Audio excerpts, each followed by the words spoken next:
Okay, wiggly fingers in the back. Oh, yeah, stereo. Way back there's wiggly fingers. Now's your time to shine. Moving on. Yeah, you point yourself. How many times did you get the ball stand? I lost count. How many times did I get the balls? Like 8 or 9.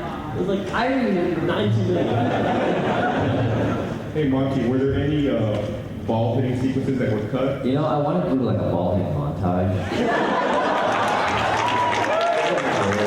I had a lot of ideas. If only I could have gotten them. Maybe next season. Episode 2 will be so long. Okay, sir, how about you? Do you ever miss like the old days of, in somebody's house, in somebody's closet, when they recording the VCRs and switching back and forth? Do you guys ever miss those days, or is it nice having all like production?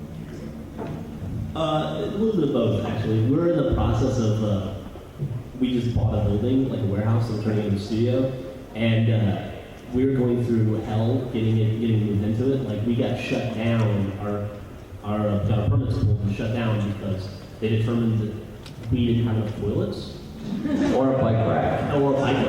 Yeah, they wouldn't let us close the building because we didn't have a fucking bike rack. Nobody in this office is ever going to run a bike rack. They somehow determined that an office with 11 employees needed 13 toilets on 2 floors. Yeah. You got 2 extras just in case. It's like, come on. I mean, we could have just made each of our desks like toilets. So, moments like that where we're having to fight the city to cut toilets out of our bathroom and like try to explain to them we don't need 8 urinals, Courtney and I definitely had a conversation where we were like, we just fire everybody else and move back into your bedroom. Get the shit out, I really know. No, I think,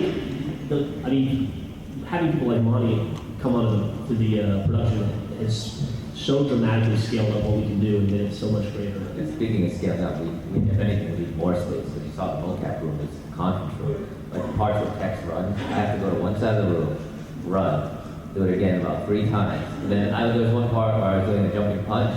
I nearly broke our fucking window.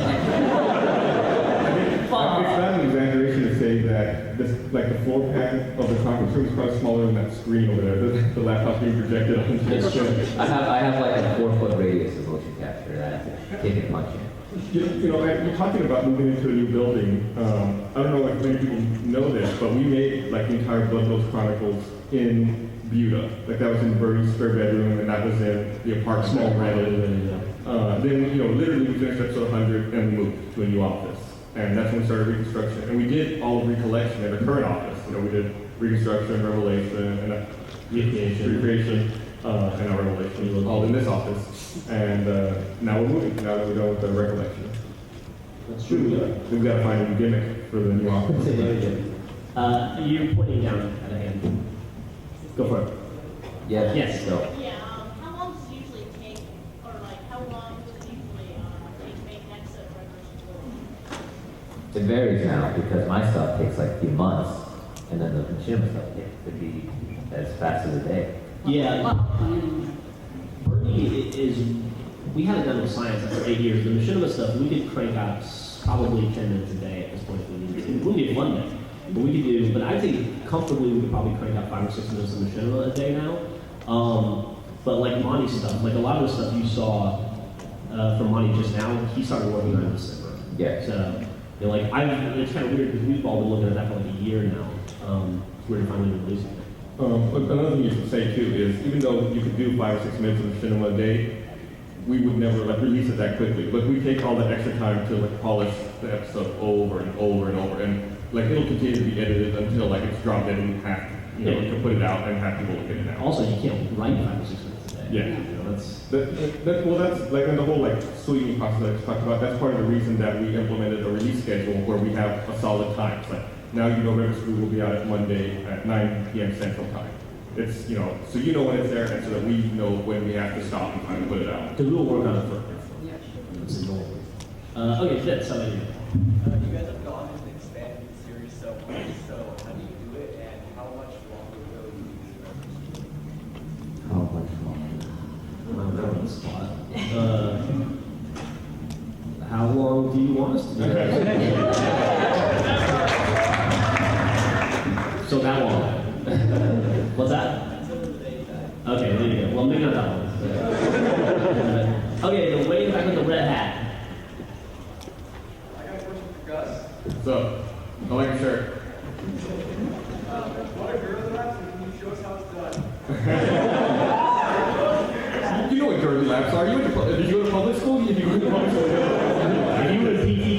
clips, you would have seen them.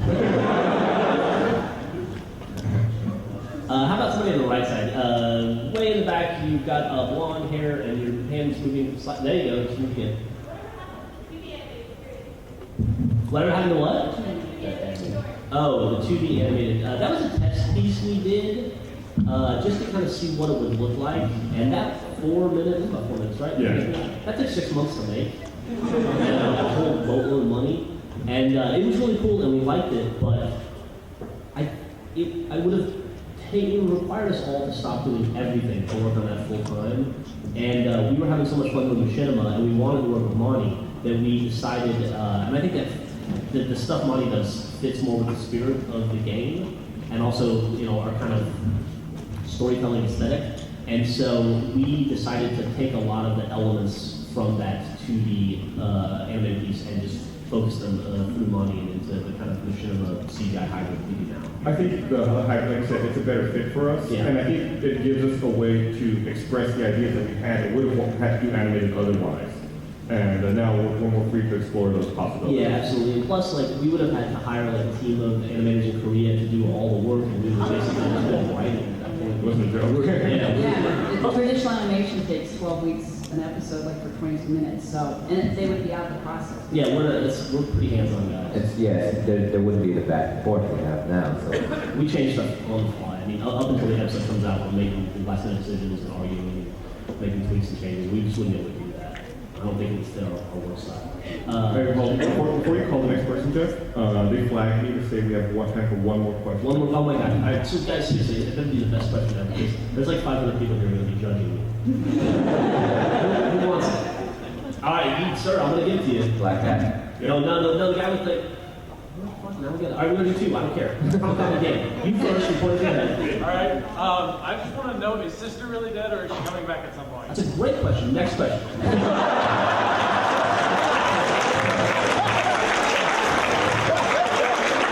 Are we ever gonna have a true drunk tank? We did Tuesday night. This week. This last one. No, hammer. Like, Gus and I were words. We were drunk. I can hear you perfectly. Yeah, we enunciate. We're very eloquent. I'm sure you know I'm sorry, I went here. All right. Well, they're telling us to wrap it up and get flagged and stop sign. So, thank you. We really appreciate you guys coming out to our first panel.